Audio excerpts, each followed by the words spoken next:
18장 14절 말씀입니다. 구약성경 사무엘하 18장 14절입니다.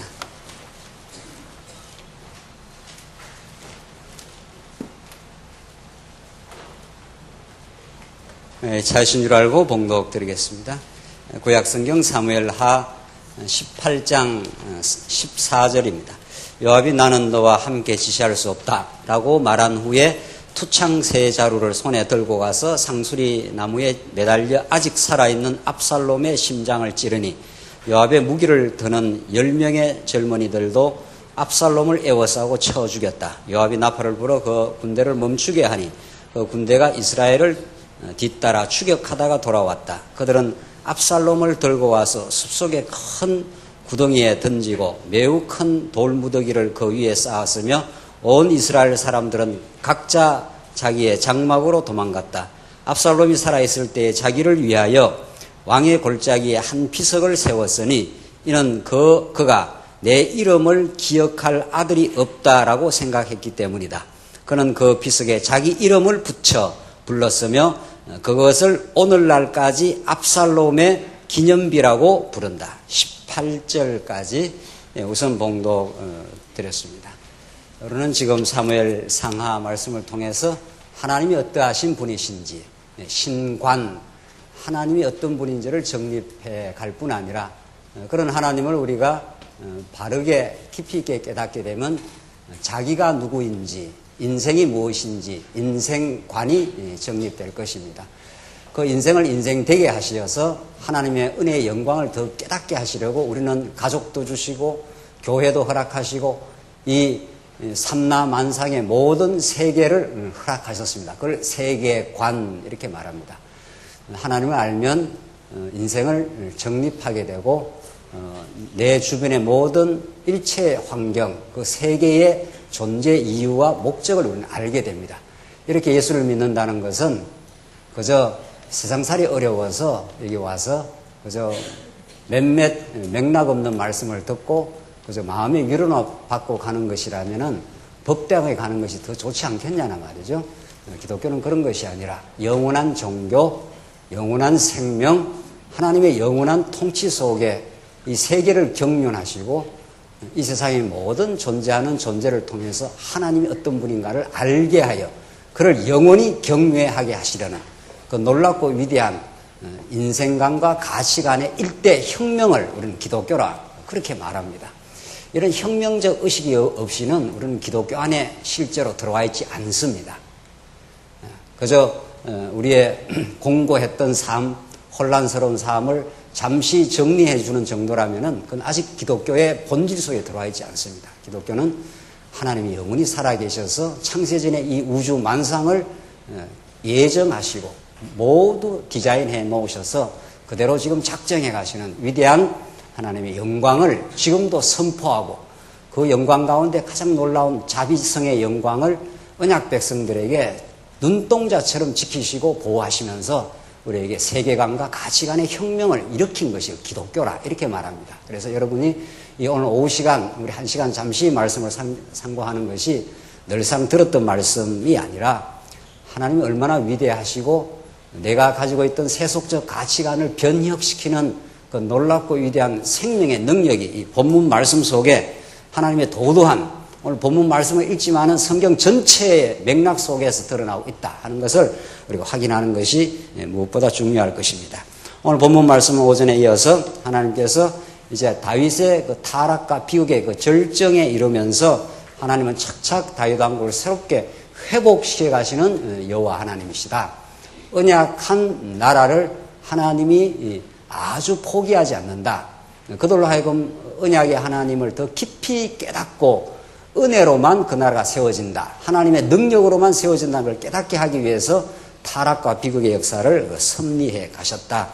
하나님께서 다윗을 얼마나 끝까지 훈련시키고 끝까지 하나님 여호와의 영광에 절절한 인생이 되게 만들어 가느냐는 이 사무엘상하 끝까지 나와 있습니다. 사무엘상하 마지막이 무엇입니까? 미리 이제 사무엘상하 마지막을 보시면은 하나님께서 다윗 왕을 통해서 나라를 다 이루어 주시고 또 타락과 비극을 통해서 다시 회복하시지 않습니까? 그렇게 해서 사무엘상하가 딱 끝나는 게 아닙니다. 그래서 찬양을 만들어내시고 여호와 하나님을 높이 찬양하시고 사무엘하 마지막이 무슨 사건이 나오죠? 그것이 바로 다윗의 인구조사 사건이 나옵니다. 하나님께서 사단을 부리는 영 사단을 보내가지고 다윗을 하여금 실숙해 해서 아라우나 타작마당에서 번제를 드리지 않으면 안 되도록 하나님의 은혜로 이 나라가 세워졌습니다 하는 걸 다윗에게 마지막 깨닫게 하려고 그렇게 사무엘상하가 끝납니다. 너무 놀랍고 기이한 말씀 아닙니까? 그러니까 이 사무엘상하의 그 전개 처음부터 끝까지 전체 그 구조를 보면은 하나님의 언약대로 이루시는 여호와 하나님, 다윗에게서 자기 영광을 취하지 못하도록 만들어 버리시는 하나님, 다윗이 마지막 압살롬을 지금 쥐고 압살롬을 마음 채 못 놓습니다. 압살롬을 너렇게 대해줘라. 압살롬이 지금 살아 돌아오느냐? 이렇게 다윗이 그 좋은 신앙을 하나님께서 부여받고 신앙 안에서 살았음에도 불구하고 하나님께서 마지막 그 끈을 못 놓습니다. 그것이 연약한 인생입니다. 여러분과 저의 모습이에요. 그걸 성경은 여전히 이렇게 노출을 시킨다는 거예요. 압살롬은 죽어야 되는 거죠. 압살롬이 왕이 되고자 한 압살롬은 죽어야 마땅한 거죠. 그래서 언약대로 다윗을 통해서 솔로몬을 통해서 그 나라가 개성되어 하나님의 역사를 도도하게 하나님의 영광을 드러내는데 이 그래도 자기 자식 아닙니까? 이제 구약 내용이에요. 구약과 신약을 바로 연결하면 해석학적 오류가 생겨요. 구약의 모든 내용들은 섭리로서의 언약이기 때문에 메시아 사건에 적중됩니다. 뭐 다윗이 이랬으니까 우리도 이래야 된다. 이런 것들이 전부 해석학적 오류란 말이죠. 그러니까 다윗에게 압살롬이 너무 소중했지요. 귀한 아들이었죠. 그래서 나를 위하여 압살롬을 살려주라. 이런단 말이죠. 이게 하나님의 뜻이 아니에요. 하나님은 압살롬은 왕이 되고자 했던 자였기 때문에 제거가 돼야 돼요. 사라져야 돼요. 죽어야 된단 말이죠. 그러나 이 다윗은 하나님의 뜻도 알았지만 자기를 위하여 그렇게 된 거죠. 이 자기 영광, 자기가 소중하게 생각하는 아들은 좀 살려줬으면 좋겠다 이렇게 된 거 아니에요. 하나님께서 그걸 들어주지 않습니다. 그래서 하나님은 아주 야멸차입니다. 하나님 자기 영광을 드러내기 위해서 우리가 원하는 것을 철저하게 무너뜨려가면서 하나님이 원하는 것을 우리에게 만들어줘요. 그래서 이 땅에 고통과 연단과 환난이 많은 겁니다. 그 환난은 내가 소중하게 생각하는 것을 하나님께서 차근차근 무너뜨리는 과정이라는 거예요. 그래서 하나님의 하늘의 것으로 채우는 과정이에요. 그래서 환난은 인내는 그 다음에 뭡니까? 연단이라는 것은 우리 모든 걸 털어낸다 이런 뜻이에요. 내가 소중하게 생각하는 것, 자식도 소중하고 돈도 소중하고 명예도 소중하고 이것도 중요하고 저것도 중요한 이걸 하나하나 털어내요. 그래서 예수 앞으로, 예수의 영광 앞으로, 그의 왕대심 앞으로, 그의 무궁한 사랑 앞으로 우리를 인도해 가시는 역사를, 그러니까 환난을 주셔요, 우리에게. 끊임없이 일어나요. 너희가 많은 환난을 그쳐 하나님 나라에 들어가게 되라. 환난이 좋은 거예요. 왜? 그걸 통과하면서 우리가 인내를 경험하고 연단이라는 건 그리스도의 마음으로 바뀐다 이런 뜻이에요. 연단이야. 예수 안 믿는 사람도 연단 엄청 받습니다. 예수 안 믿는 사람도 엄청난 연단과 환난 속에 삽니다. 그 사람은 진짜 연단이 아니에요. 그 사람들은 환난을 많이 겪으면 그럴수록 악만 남아요. 무슨 말인지 잘 모르는가 봐야지. 그 사람들은 연단을 겪으면, 환난을 겪으면 겪을수록 내가 살아야 돼. 이런 악만 남아요. 우리는 환난을 겪으면 그럴수록 하나님이 살게 하셔. 하나님의 마음으로 바뀐다. 연단, 캐릭터 하는 거 영어로 그게 하나님의 성품으로 바뀐다는 거예요. 하나님이 나를 지켜주십니다. 하나님께서 이 환난에서 나를 보호하셨습니다. 이게 다윗 아닙니까? 그렇죠? 그래서 마침내 소망을, 환난은 인내를, 인내는 연단은 마지막에 뭐죠? 소망. 그때 소망하는 걸 우리가 너무 낭만적으로 생각하는데 그때 예수 안에 소망을 가지려면은 그 이전의 걸 어떻게 해야 되겠어요? 이거 가혹해요, 때로는. 다윗이 그렇게도 붙들고 있는 누구를 하나님께서 제거를 시켜버립니까? 압살롬이 살아있느냐? 이 압살롬은 제거가 돼야 되거든요. 구약에서 옛사람이란 말이죠. 왕이 되고자 하는 보편 죄인의 그 하나의 상징이죠. 그러니까 그건 압살롬 없어져야 돼요. 그런데 다윗이 그걸 못 놔요. 못 놓습니다. 여러분과 제가 마침내 육신이 살아있는 한 육신의 소욕을 끝까지 갑니다. 그래서 하늘의 것으로 자꾸 채워줘야 육신의 것이 포기가 되지, 하나님의 거룩한 이 황홀한 그리스도의 사랑 속에 들어가지 않는 한 세상 사랑, 자기 사랑을 놓을 수가 없어요, 우리가. 지금 이게 다윗의 진면목 아닙니까? 그러니까 성경은 이렇게 인간의 연약성을 그대로 노출을 시키면서 복음이 무엇인지, 하나님이 얼마나 영광스러운 분인지, 그분을 아는 것이 얼마나 큰 기쁨인지를 깨닫게. 다윗이 끝끝내 못 놔요. 압살롬 살아있느냐? 압살롬이 살아있느냐? 압살롬 죽어야 되는데 뭐 살아있냐고 살겠어요? 죽은 자식 불알 만지기죠? 그렇잖아요. 그게 압살롬은 죽어야 돼요. 그러니까 여러분과 저 안에 있는 압살롬이 죽여나가요. 여러분과 저 안에 있는 세속주의적 야망이 있어요. 여러분과 저에게는. 내 뜻대로 하고 싶은 게 있지 않나요? 사업도 내 마음대로 좀 잘하고 싶지 않나요? 자식들도 잘 인류대학 가고 싶지 않나요? 그렇죠? 안 그렇다는 표정입니다. 그래서 우리 한국의 주부들은 그 인류대학 교회에 빠져 있어요. 기독교가 아니고 지금 기독교를 믿는 사람들도 인류대학 교회에 빠져 있어요. 그 종교를 위해서 재산과 시간과 모든 것을 헌신해요. 그렇죠? 교회 복음을 위해서 헌신한 것보다 더 헌신하지요? 그러나요? 안 그러나요? 훨씬 그래요. 훨씬. 자식이 인류대학 가기 위해서라면 새벽부터 모든 운반해줘, 밥 차리줘, 학원 돈 벌어다 뒷바라지 해줘. 그게 종교가 아니고 뭐냐 말이죠. 뭐 그러면 그 인류대학을 보내지 말라 이런 뜻이 아니에요. 또 우리 말씀 운동에서 인류대학 가지 말라는 뜻인가 보다. 아니에요. 그거 아니고 그게 목적이 아니라 이 말입니다. 그게 종교가 아니라 이런 뜻인 거죠. 인류대학 갈 수도 있고 인류대학을 안 갈 수도 있는 것이죠. 때로는. 그게 우리의 가치가 아니니까.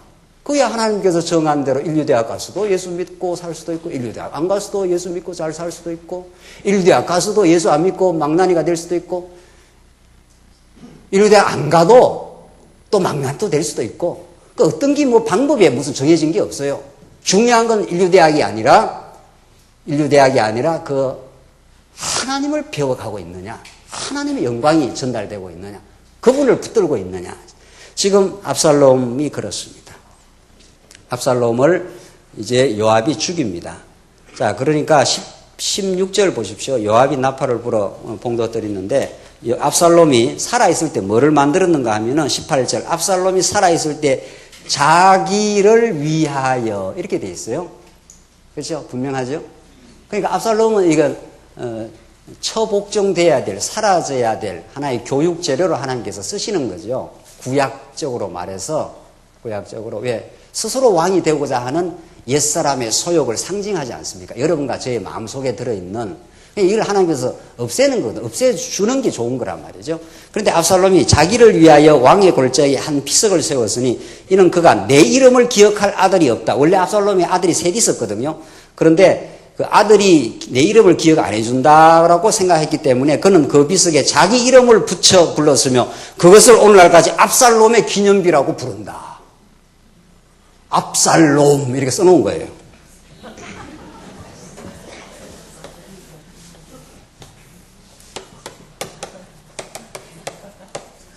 이 유혹 떨치기 어렵습니다. 여러분이나 저나.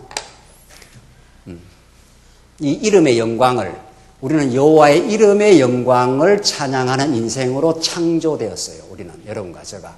그러나 이거 여호와의 이름의 영광을 깨닫기 전에는 우리의 이름의 영광을 드러내고 싶습니다. 우리는 너나 할 것 없이. 그래서 그 이름에 손상이 오면 화가 나고, 그 이름을 더 드러내기 위해서 더 공부하고 더 열심히 돈 벌이고 하는 거죠. 압살롬이 그랬다 이 말입니다. 압살롬이. 그래서 이런 압살롬은 어떻게 돼야 된다?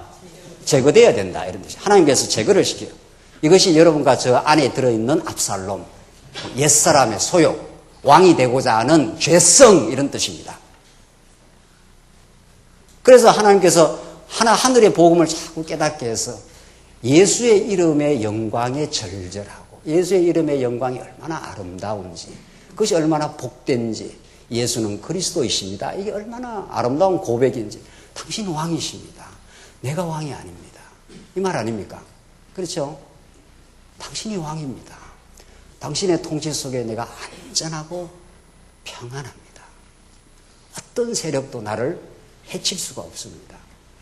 죽음과 사망의 엄침한 골짜기로 다닐지라도 주의 지팡이와 막대기가 나를 안위하시나이다. 원수의 목전에서 내 잔이 넘치나이다.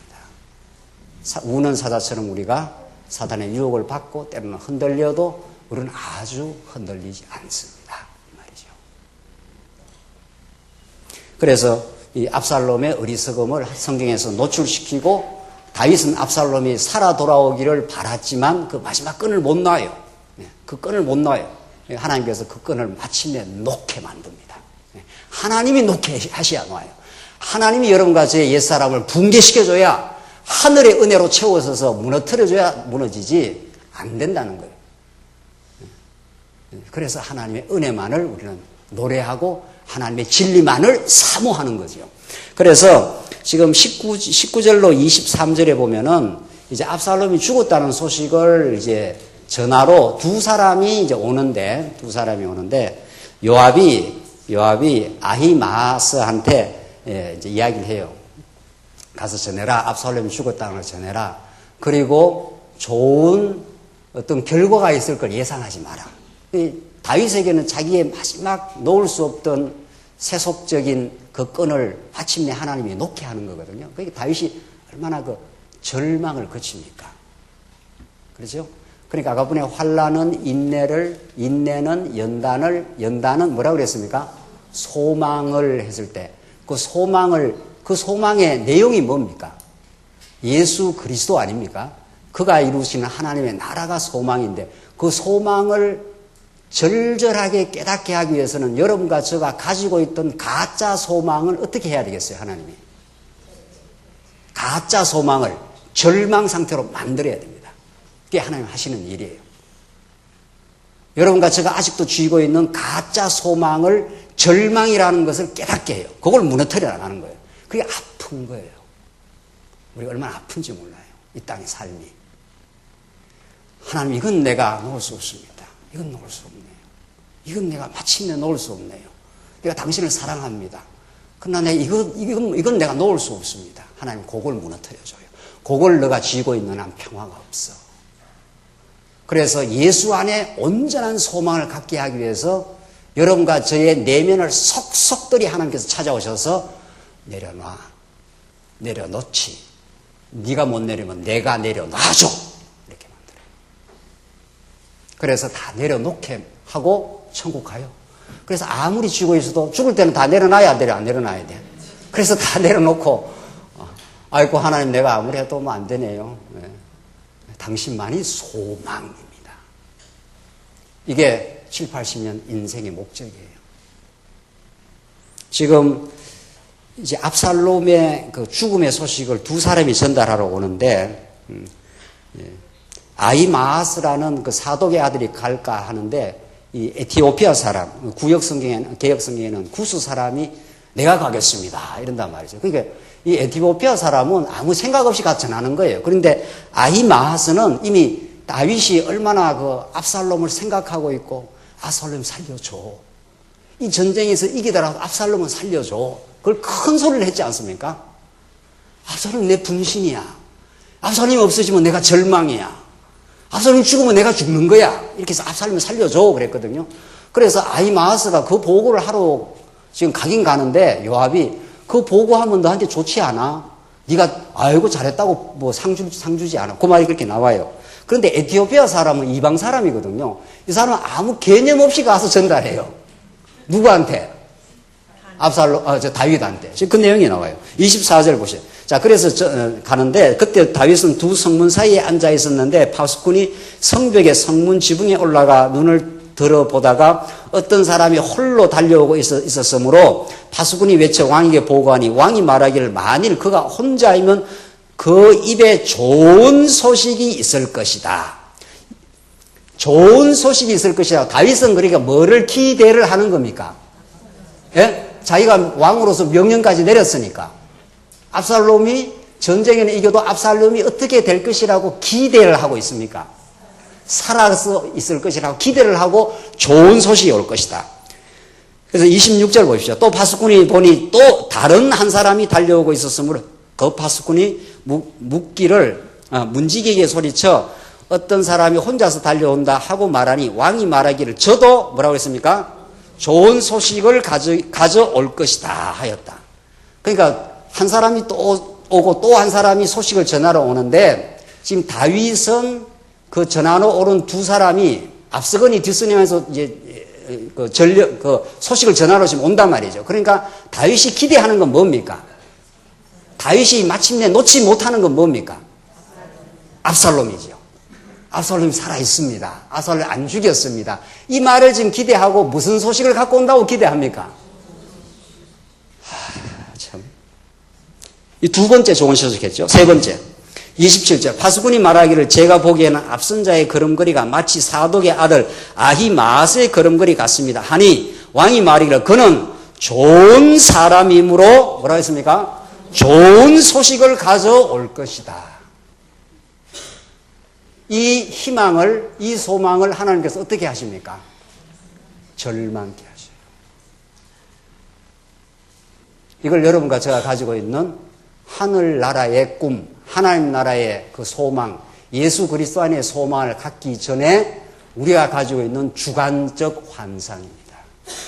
좋은 소식이 올 것입니다. 살아있다고 소식이 올 것입니다. 하고 다윗은 그렇게 자꾸 뭐 하고 있습니까, 지금?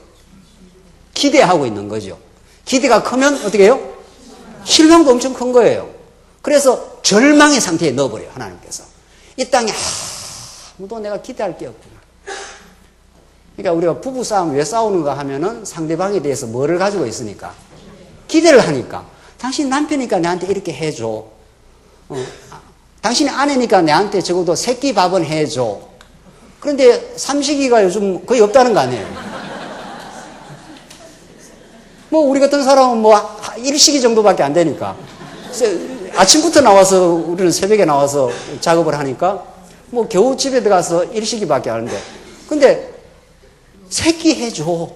당신이 집에서 살림하는 사람이니까 내가 밖에서 이리 뛰고 저리 뛰고 뭐 일하고 있으니까 새끼 해줘 하고 기대를 가지고 들어갔는데 밥을 안 해놨다? 뭐야 이거 도대체. 그런데 우리가 살면서 점점 기대를 어떻게 합니까? 낮추는 정도가 아니고 절망을 경험하죠. 그 기대가 없어졌어. 기대가 없었는데 뭘 해놨다 그러면 감사할 일이다 말이죠. 감사할 일이다. 뭐 기대를 원래 안 했으니까. 그렇게 하나님께서 우리가 갖고 있는 상대방에 대한 기대를 어떻게 하신다고요? 하나하나 어떻게 해요? 하나하나 무너뜨려 가셔요. 그래서 우리는 다른 사람들의 기대의 뿌리는 욕망이에요. 탐욕이 뿌리가 있어요. 탐욕 밑에 죄가 들어있는 거예요. 당신은 내한테 이렇게 해야 해. 뭐 그래 해야 되는 법이 없어요. 그래 법이 없다니까요. 또 우리가 기대하고 갔어도 하나님께서 어떤 집안에 무슨 사고가 생겼거나 그날 밖에 나와서 뭐 일이 있으면 못 들어오는 거 아니에요. 그렇죠. 그럴 수도 있는 거 아니에요. 그러니까 기대가 우리를 힘들게 합니다. 그 기대 밑에 탐욕이 우리를 힘들게 하지, 그 탐욕의 정체를 발견하고 내가 아무도 기대하지 않고 산다. 하늘나라만 기대한다. 이런 사람을 좌절시킬 수 있는 세상이 있습니까? 없어요. 왜? 기대가 없으니까. 누구만 기대하니까. 하나님만 기대하니까. 근데 미안하지만 그런 사람 이 땅에 없어요. 죽는 날까지 없어요. 왜? 옛사람이 조금은 남아있어. 그래, 기대가 많이 남아있을수록 불편해. 힘들어, 관계가. 기대가 없을수록 얼마나 자유로운지 몰라요. 얼마나 자유로운지 몰라. 왜? 하나님만 오롯한 나의 기대의 대상이니까. 그렇잖아요? 하나님은 우리의 기대를 결코 배반하지 않아요. 결코 배반하지 않는다고. 그가 한번 약속하시면 반드시 우리에게 이루어져요. 그분은 참으로 영원히 우리가 기대해도 돼요. 영원히 그를 바라봐도 우리의 기대를, 우리에게 주신 기대의 내용을 반드시 이루어져요. 너 천국 보내줘. 너를 편히 쉬게 만들어줘. 내가 너를 자녀로 삼아줘. 내가 너를 떠나가지 않아. 너는 망가졌어도 내가 너를 반드시 붙들어서 새로운 인생으로 만들어줘. 그 하나님의 약속의 기대는 한 번도 어그러지지 아니하고 예수 그리스도 안에서 성취되고 여러분과 제 삶 속에서 지금도 계속 성취되고 있어요. 그분만 바라봐 이런 거죠. 다른 거 기대하면 실망해. 그래서 이제 이 말씀 깨닫고 40이 지나가고 50이 지나가고 60쯤 지나가면 기대가 어때요? 기대가 어떻습니까? 아무도 기대할 수 없어. 아무도 기대할 수 없어. 하나님만 나의 소망입니다. 70쯤 넘어가고 뭐 70 안 돼봤으면 모르겠는데 60, 70 그때는 오로지 하나님뿐이다. 하나님 나의 소망입니다. 하나님 나의 기쁨입니다. 그래서 80, 90대에서 죽을 때 되면 당신의 은혜 속에 살았습니다.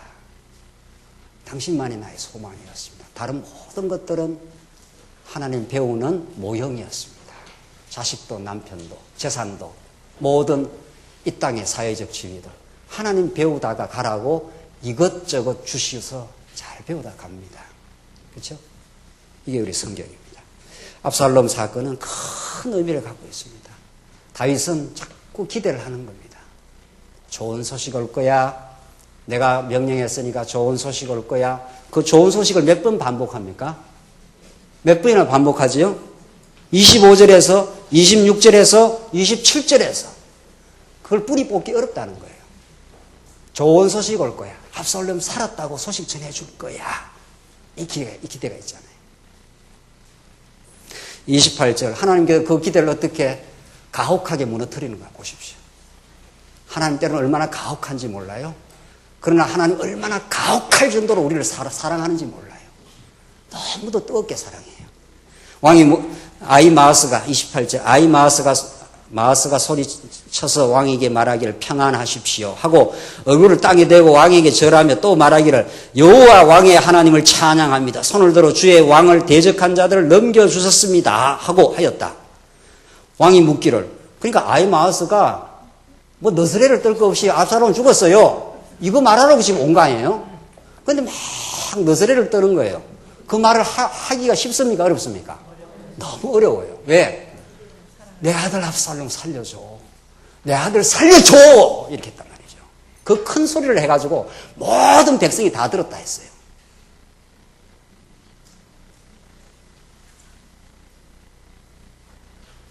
여러분과 저에게 그 남은 세속주의가 있어요. 이것만은 살려줘. 이건 놓으면 내 인생 무너지잖아.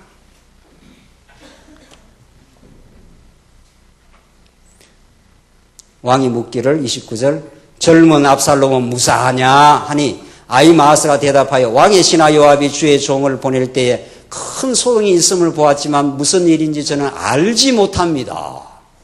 이거 뭐 압살롬 죽었다는 소식 전화로 쫓아왔다가 얼른 지금 말을 바꾼 거예요.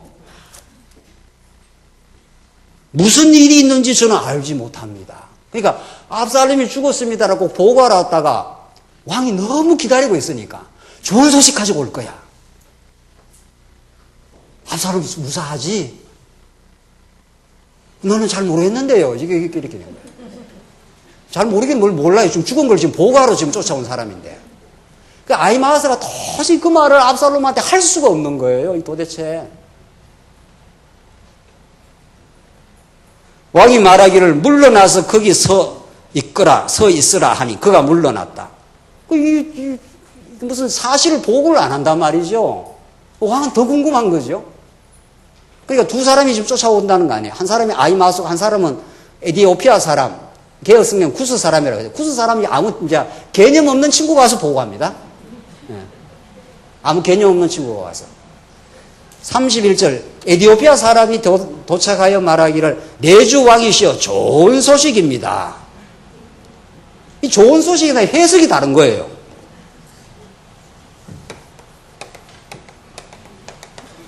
다윗이 기대하는 거와 이 구스 사람, 에티오피아 사람이 이 사람도 좋은 소식이 올 겁니다. 그러고 이 구스 사람도 좋은 소식이 왔습니다. 그러죠? 그 용어는 똑같은데 내용이 같습니까? 다릅니까? 하늘과 땅으로 달라요. 다윗은 제발 내 자식은 안 죽었으면 좋겠다. 이 말 아닙니까? 하나님은 아니야. 그거 죽어야 돼. 죽어야 돼. 우리 옛사람을 하나님께서 죽게 하려고 이 광야에 집어넣고 우리가 소망하는 것들을 무너뜨려 나가는 거죠. 우리가 바라고 기대하는 것들을 무너뜨려 나가는 거지. 그래서 지금 에디오피아 사람이 도착하여 말하기를 내 주 왕이시여 좋은 소식입니다. 여호와께서 왕을 대적하여 일어났던 모든 사람들의 손에서 왕을 구원하셨습니다. 라고 하였다. 이 정말 좋은 소식이죠. 그런데 이제 핵심은 이제 압살롬이란 말이죠. 32절 왕이 그 에디오피아 사람에게 말하기를 젊은 압살롬은 무사하냐? 이 다윗이 끝까지 이걸 못 놔요. 끝까지 못 놔요. 이 압살롬을. 하니 그 에디오피아 사람이 대답하기를 내 주 왕의 원수들과 왕의 악한 마음을 품고 일어서는 모든 자들이 다 그 젊은이와 같이 되기를 바랍니다. 라고 하므로 에디오피아 사람도 이렇게 직설법은 못 쓰고 무슨 법을 썼습니까? 우회적으로 대답을 한 거죠. 당신을 대적하는 모든 사람들이 압살롬처럼 되기를 원합니다. 그러니까 압살롬 어떻게 됐다는 거예요? 죽었습니다. 이 말이죠. 다윗에게는 마지막 훈련이었어요. 청천벽력이. 그렇게 좋은 소식을 기다렸던 다윗.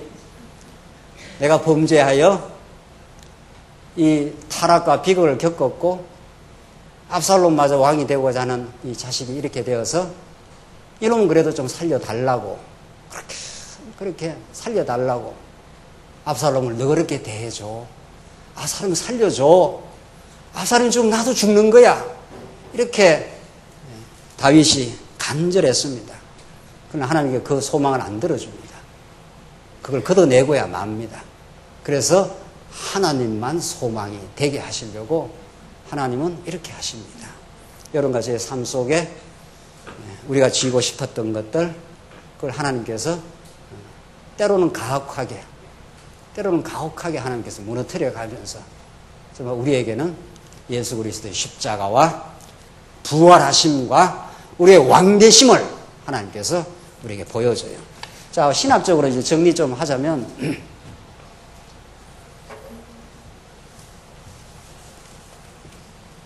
로마서 1장으로 한번 가보십시다. 로마서 1장으로. 로마서 1장 2절 봅시다. 1장 2절.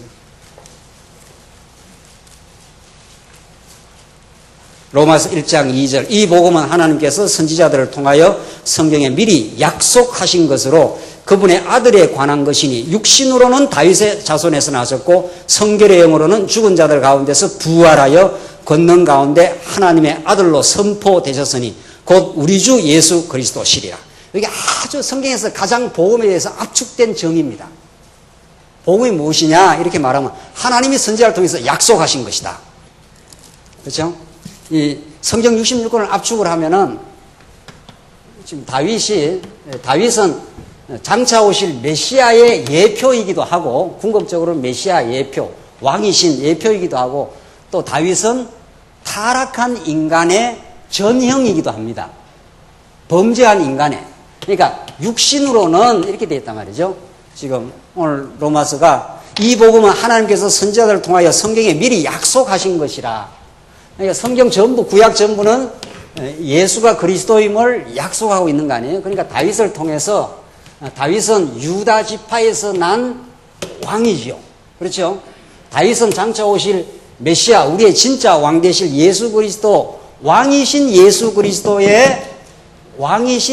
그리스도의 그림자이기도 하고, 또 다윗은 육신으로는 이게 헬라어로 사르크스, 죄덩어리 이런 뜻이에요. 말씀이 육신이 되어 할 때 사르크스. 이것은 타락한 모든 택한 성도들의 죄를 가장 전형적으로 보여주는 게 다윗이에요. 그렇잖아요? 다윗의 간통, 다윗의 살인, 이거는 도덕적 차원이 아닙니다. 하나님을 잃어버렸을 때 나오는 차원이고 다윗이 마침내 압살롬을 놓을 수 없어서 끝까지 압살롬을 기대했던 그 죄성, 끝까지 인간이 육신이 살아있는 한 육을 놓을 수가 없다는 거죠. 그 마지막까지.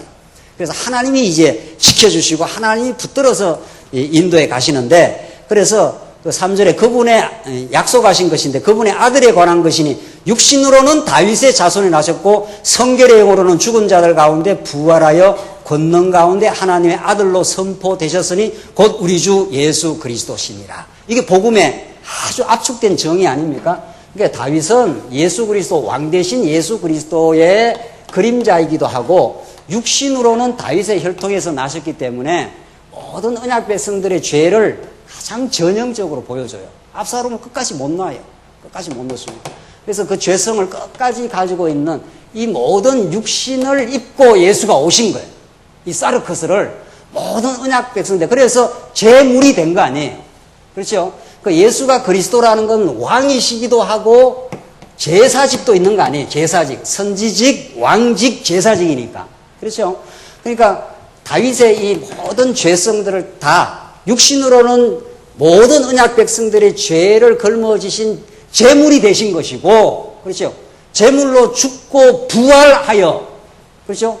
성결의 영으로는 부활하여 성결의 영, 이럴 때 이게 성결의 영이라는 것은 이 땅에 속하지 않는 하늘로부터의 하나님의 아들의 성품을 가지고 죽은 가운데서 부활하여 이렇게 되죠. 성결의 영으로는 죽은 자 가운데서 성결의 영 푸뉴마 하기 오시네. 푸뉴마라는 게 하늘로부터 주어지는 성결의 영으로는 죽은 자들 가운데서 부활하여 권능 가운데 하나님의 아들로 선포되셨으니. 그러니까 예수는 죄를 다 걸머지고 온 제물일 뿐만 아니라 육신으로는 다윗의 혈통에서 났으니까. 그럴 뿐 아니라 성결의 영으로는 부활해가지고 하나님의 아들로 인정됐다. 하나님의 아들은 하나님과 반불한 권세를 갖고 있는 거거든요. 그게 복음이라는 거예요. 그게 복음이라는 거예요. 그래서 예수는 그리스도이십니다 하는 속에 복음이 다 들어있는 거죠. 그렇죠? 그런 약속대로 오셔서 우리의 죄를 온전히 걸머지시고 육신으로는 그 육신의 죄성을 그대로 걸머져서 그대로 고난받고 십자가에 죽으시고 3일 만에 부활하여 하나님의 아들로 인정되셨으니 그가 바로 하나님과 동등한 권세를 가지고 있는 분이셨다. 그래서 하나님을 우리에게 가르쳐 주신 분, 우리에게 구원이 되신 분, 그래서 그 하나님의 위대한 5대 속성의 영광을 만천하에 드러내셔서 우리의 입에서 찬양을 만들어내시는 분, 그걸 복음이라 한다. 이런 뜻이지요. 자, 다시 구약으로 돌아가십시오. 자, 그래서 지금 다윗은 왕이기도 하고 지금 이 두 측면이 있다는 거죠. 두 측면이. 이 두 측면을 전부 다 예수가 걸머진 거 아니에요? 왕이시기도 하고 제물이기도 한. 이 다윗은 장차 오실 메시아 왕을 예표하기도 하고 육신으로는 죄를 걸머진, 그러니까 다윗의 연약한 죄성을 사무엘상하는 그대로 노출을 시키고 있지 않아요? 그래야 우리에게 소망이 되죠. 하나님, 우리도 다윗 못지않는 어리석은 자였지만 하나님 약속대로 우리의 메시아를 보내주셔서 우리 대신 죽으시고 우리 대신 살아나신 그리스도를 통해서 하나님의 무한한 영광을 우리가 발견했습니다. 그 은혜의 영광 속에 살게 하셨습니다. 그 말이죠. 당신이 왕이십니다. 또 예수는 왕도 되시고 선지자도 되시고 제물 제사직도 수행을 하신 거죠. 자, 그래서 이 다윗의 이 압살롬을 놓을 수 없었던 이 모습을 그대로 성경은 이렇게 18장 한 장 전체를 통해서 그려주고 있습니다. 이거 왜 읽어야 됩니까? 이걸 왜 읽어야 돼요? 그렇잖아요? 하나님께서 이런 모습을 통해서 하나님이 당신의 은혜로 능력으로 다윗을 지켜준다. 다윗이 잘나서 이 왕이 된 것이 아니다 하는 것을 보여줘요. 그래서 33절 보시면 왕은 마음이 심히 아파서 성문의 다락방으로 올라가 울었다. 그가 가며 말하기를 내 아들 압살롬아, 내 아들 압살롬아, 내가 너를 대신하여 죽었더라면 압살롬아, 내 아들아 하였다. 이 애통의 과정, 절망의 과정을 거쳐 하늘의 큰 위로로 다가오시는 하나님. 그래서 반드시 하나님께서 이 땅 우리 사는 동안, 광야길을 걸어가는 동안 우리가 많이 애통하고 절망하면서 우리의 소망 되시는, 우리의 유일한 기쁨 되시는 하나님을, 예수 그리스도를 하나님께서 우리가 소중하게 간직하도록, 하나님께서는 이 땅에 많은 아픔들을, 여러분의 가정 속에 많은 아픔을 주십니다. 여러분의 모든 삶 속에 아픔을 주시면서, 그러나 우리는 결코 그 아픔에 함몰되지 않고 우리는 진정한 기쁨을, 예수 그리스도 안에서의 그 소망을 하나님께서 얻게 하심을 오늘 이 다윗이 압살롬 때문에 많이 아파하고 많이 울고 새로운 회복의 역사를 만들어 가신 하나님입니다. 19장 보시면 19장이 어떻게 하나님께서 드디어 회복하여 교훈하시는가. 지금 여기까지가 하나님이 다윗 나라를, 다윗 왕국을 보호하시는데 타락과 비극 아닙니까?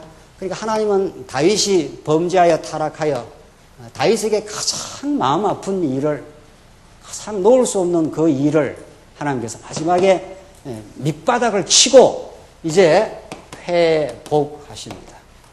그리고 교훈하십니다. 오전 시간에도 말씀드렸는데 요걸 가르쳐 주려고 이 우여곡절의 언약 성취의 역사가, 우선 다윗에게 집중하자면 다윗의 이 파란만장한 역사가 요 마지막 교훈을 가르쳐 주려고, 하나님이 여호와시라, 내가 너를 사랑하였노라, 내가 너를 창세전에 너를 언약 백성으로 선택했노라, 그래서 내가 무한한 은혜의 영광에 너희로 하여금 찬미가 되게 하려고. 우리 찬양대가 이렇게 잠시 부르는 게 찬양이 아니라, 그렇잖아요? 우리 삶 송두리째가 은혜의 영광의 찬미가 되게 하려고 하나님, 나는 당신 아니면 살 수 없습니다. 당신은 나의 전부입니다. 당신 때문에 내가 살았습니다.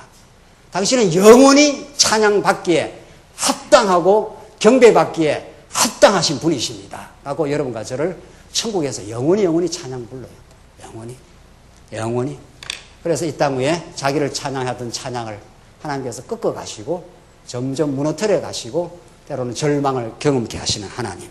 19장이 이제 어떻게 회복해 가시는가 보십시오. 다윗 왕이 이제 입성하는 장면인데, 다윗 왕이 요압이 이제 권면을 합니다. 지금 다윗 왕이 너무 압살롬의 죽음에 슬퍼하고 왕 노릇을 안 하는 거예요. 그러니까 자기 세계에 빠져버린 거죠. 그래서 하나님의 언약의 경륜 속에 자기가 하나님의 왕으로 불렀으면 이제 압살롬은 죽었으니까 대적자 아닙니까? 아들이지만은 신학적으로 보면은 그게 대적자거든요. 하나님의 관점에서 보면.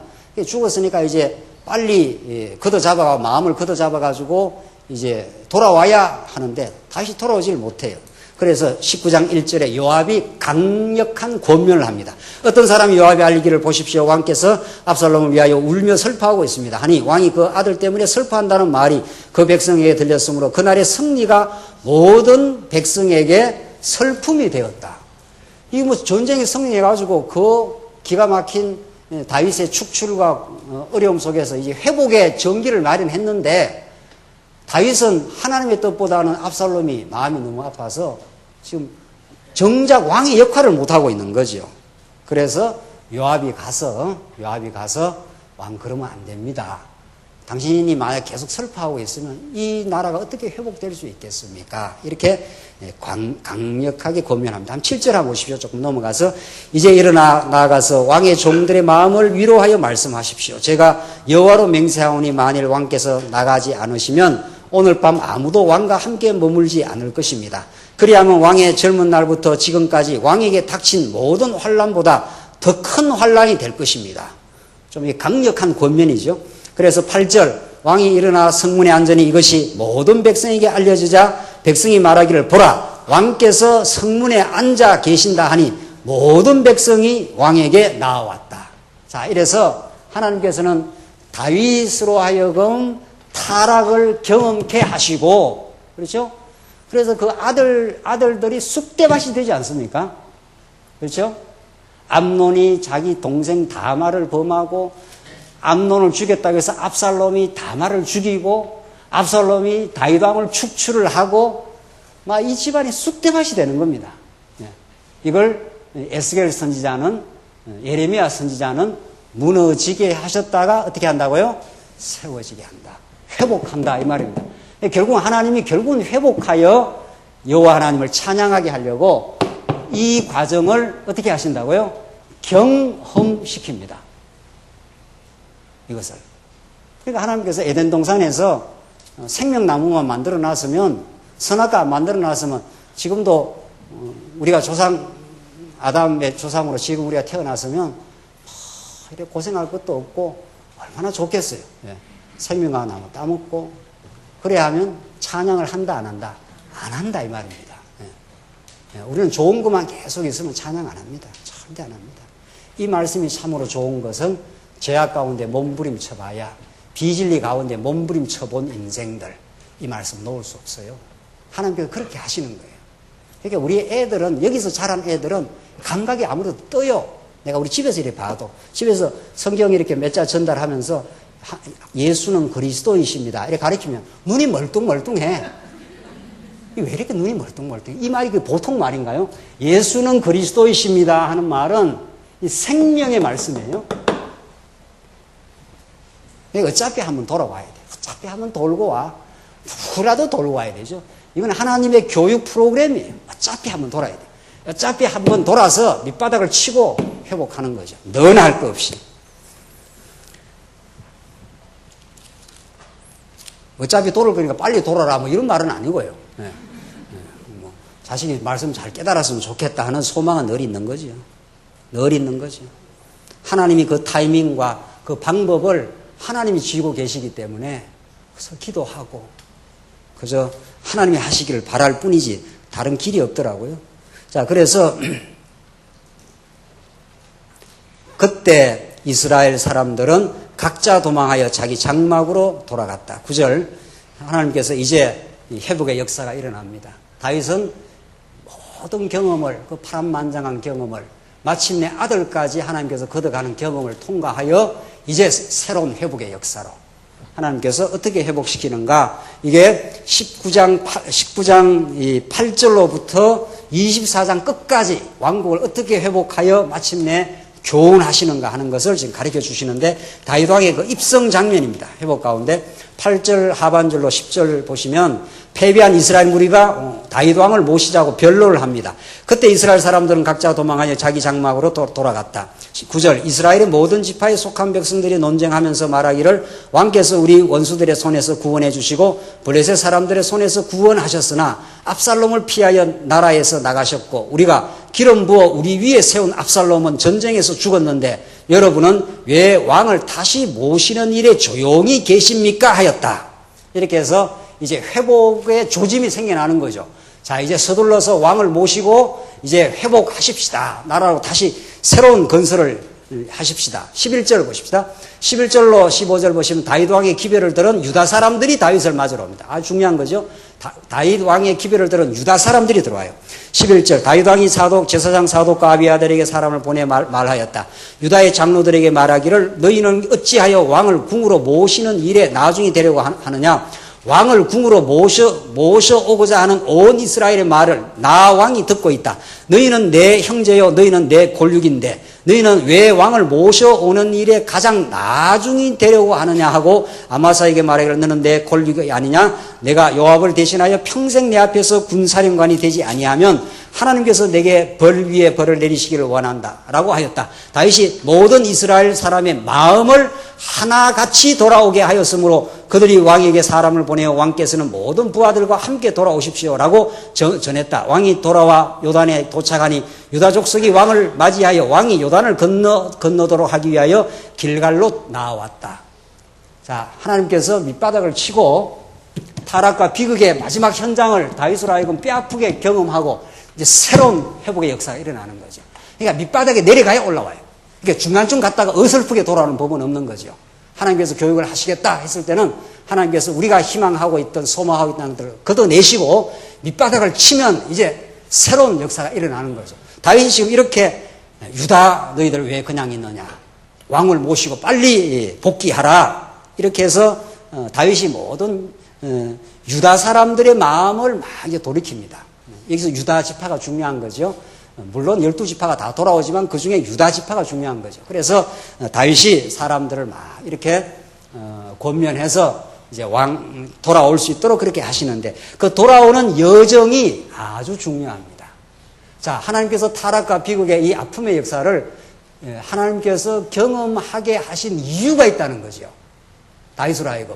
그것이 오늘 16절로부터 20절, 21절로부터 계속 앞으로 전개되는 하나님 여호와를 잘 배웠습니다. 타락과 비극이 결코 다윗에게 그 자체로는 큰 아픔이었고 상실이었지만은 다윗은 너무 많은 걸 얻어냈습니다. 하나님께서 다윗에게 그 놀라운 신앙의 선물을 주셨습니다. 그러니까 다윗을 하나님께서 얼마나 끔찍하게 사랑하셨는가를 가혹한 환난의 과정을 통과하면서 하나님께서 그 다윗에게 큰 선물을 주신 거죠. 그것이 오늘 16절에 나와 있습니다. 한번 보시고 오늘 결론 짓죠. 그 후 바후림에 사는 베냐민 사람 게라의 아들 시므이가 유다 사람과 함께 다윗 왕을 만나러 급히 내려왔는데 베냐민 사람 1000명이 그와 함께 했으며 사울의 집 하인 시바도 자기의 아들 15과 종 20명을 데리고 요단 앞에 있는 왕 앞으로 서둘러 나왔다. 시므이가 누굽니까? 왕이 쫓겨갈 때 뭐라고 했습니까? 야, 이 다윗아, 다윗아 하면서 조롱했던 시므이 아닙니까? 그렇죠? 그런데 베냐민 사람 1000명을 끌고 들어오는 거예요. 자, 이게 하나님이 하시는 일이에요. 예. 지금 다윗은 새로운 나라를 지금 건설하는 데는 백성도 필요하고 회복된 장군들도 지금 필요한데 지금 시므이가 다윗이 나갈 때 이 피 흘린 자여 하면서 다윗을 얼마나 조롱했는지 모릅니다. 그래서 옆에 있던 군장이 저거 목 쳐버릴까요? 그랬죠? 놔둬라. 그렇게 했지 않습니까? 하나님께서 이렇게 하시는 일인데 하고 여호와 하나님이 하시는 일이야.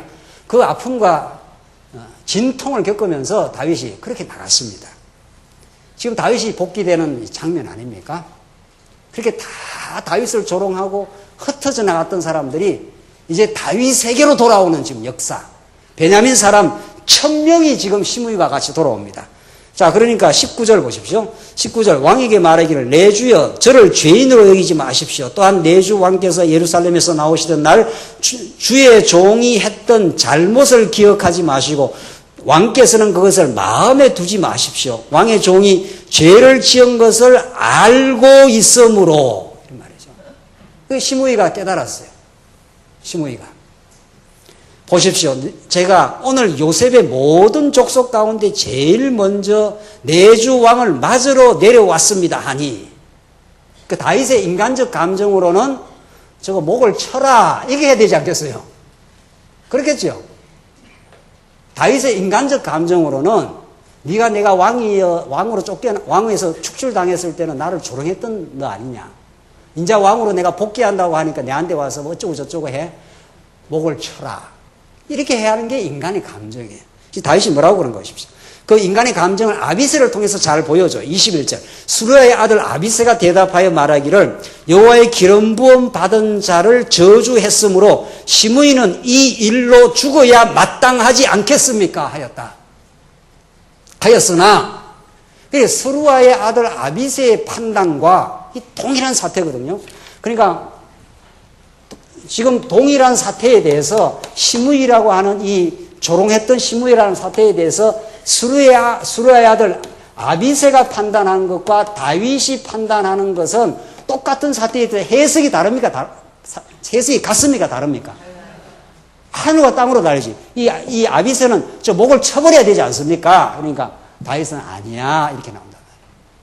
이게 다윗이 위대해서 그런 게 아니고 하나님이 다윗을 이렇게 만든 겁니다. 하나님이 이 파란만장한 언약 성취의 이 과정을 통해서 다윗을 신앙의 사람으로 담금질하고 다윗을 하여금 강철 같은 믿음으로 하나님이 하신 일이라고 그렇게 그런 믿음으로 하나님이 다윗을 그렇게 만들어 주셨습니다. 이걸 은혜라고 합니다. 그래서 여러분과 저에게도 성령이 오신 겁니다. 우리 마음으로는 도저히 하나님을 섬길 수가 없습니다. 내가 하나님이 되고자 하는데 어떻게 하나님을 섬기겠어요? 내가 하나님이 되고자 하는데 우리는 교회 못 섬깁니다. 절대로 못 섬깁니다. 옛사람으로는 죽었다 깨나도 못 섬깁니다. 그게 베드로고 그게 사도 바울이지 않습니까? 그러나 하나님이 사도 바울을 순한 양처럼 만듭니다. 하나님의 뜻에 전폭적으로 순종하는 인생으로. 그래서 하나님을 경배하고 교회를 죽을 때까지 베드로는 전설에 따르면 거꾸로 십자가에 매달리기까지 순종하게 됩니다. 그 불순종하던 배반하던 베드로가 그렇게 순한 양이 되어서 담대한 하나님의 사람이 되어서 내가 십자가의 죽음과 예수 부활을 증거하지 않는다면은 너 말을 들어야 되는지 내가 하나님 말씀을 들어야 하는지 너희들이 판단해. 나를 죽여. 그래도 내 입에서는 예수 부활했다는 말을 할 수밖에 없어. 순교는 인간이 하는 게 아닙니다. 하나님이 하게 하시는 겁니다. 아무도 죽음을 두려워하지 않는 인생이 없습니다. 누구나도 죽음을 두려워해요. 그러니까 순교는 사람이 하는 게 아닙니다. 성령께서 밀어넣어서 하게 하는 거죠. 그 영광스러운 죽음을. 여러분과 제가 하나님 앞에서 이 믿음을 갖게 하시고 전날에 할 수 없었던 하나님 경외하는 마음, 전날에 할 수 없던 성도를 사랑하는 마음, 전날에 할 수 없던 이 교회를 사랑하는 마음, 이 진리를 사랑하다 못해 하나님이 당신의 아들을 십자가에 죽여서까지 우리를 아끼지 않고 사랑하였으므로 너에게 모든 것을 주시지 않겠는가. 로마서 8장에 하나님 그 은혜와 무한한 사랑, 이 세상의 환난도 공고도 죽음도 칼도 예수 그리스도의 사랑줄에서 하나님이 끊어놓을 수 없다고 사도 바울이 그 절절한 사랑의 줄에, 언약의 줄에 매였던 사도 바울은 평생을 고생하면서도 그걸 기쁨으로 여겼습니다. 그게 사도 바울 마음속에 역사했던 그리스도의 마음이라 성령께서 하시는 일이었습니다. 우리는 자랑할 게 없습니다. 사랑하는 성도님들, 말씀운동 지금 역사까지 이 교회를 이렇게 아름답게 여러분이 애쓰고 수고하여 이렇게 해놓으실 때까지 한국에 이런 예배당이 있습니까? 저는 뉴질랜드 가서 교회에 잔디밭 있는 거는 뉴질랜드 가서 봤지 한국에 이런 데가 없어요. 이게 하나님의 은혜가 아니고 뭡니까? 성도님들이 많이 수고하시고 애쓰시고 이래서 이 틀을 만들어 주셨는데 이 아름다운 틀을 통해서 하나님께서 앞으로 해가실 일들이 얼마나 복되고 아름다울 것인가. 우리는 그 소망에 벅차 있습니다. 여러분과 제가 가지고 있었던 압살롬이라고 하는 세속주의 줄을 하나님이 이제 끊어놓으시고 이제 다윗이 인간 감정이라면 저거 목 쳐 이렇게 해야 되지 않겠어요? 쉬우면 목 쳐버려져. 다윗이 뭐라고 말하는가 한번 보십시오. 하나님이 다윗을 이렇게 만든 겁니다. 다윗이 말하기를 수라의 아들들아 22절 너희가 나와 무슨 상관이기에 오늘 나의 대적이 되려고 하느냐. 오늘 같은 날, 이 좋은 날, 이 지금 회복의 날, 이 말이죠. 어떻게 이스라엘 사람 가운데 사람을 죽일 수 있겠느냐. 내가 지금 이스라엘의 왕임을 어찌 모르느냐. 참 다윗이 권위 있게 나갑니다. 정말. 예. 그 심의하고 신계하지 않지요. 나도 하나님이 돌아오게 하시면 내 돌아올 거야. 그랬습니다. 진짜 돌아왔습니다. 다윗에게 준 믿음대로 하나님과 언약 성취의 신실한 하나님을 다윗이 믿었기 때문에 여호와 하나님께서 나를 돌아오게 하실 그날이 있을 것이라. 진짜 지금 돌아왔지 않습니까? 성취되었지 않습니까? 다윗이 워낙 이렇게 믿음으로 단련되어서 너무 이제 권위 있는 자리에 올라가 있어요. 내가 지금 이스라엘의 왕임을 어찌 모르느냐. 내가 심의 저거 뭐 죽이라 살리라 이렇게 하게 돼 있냐 말이지.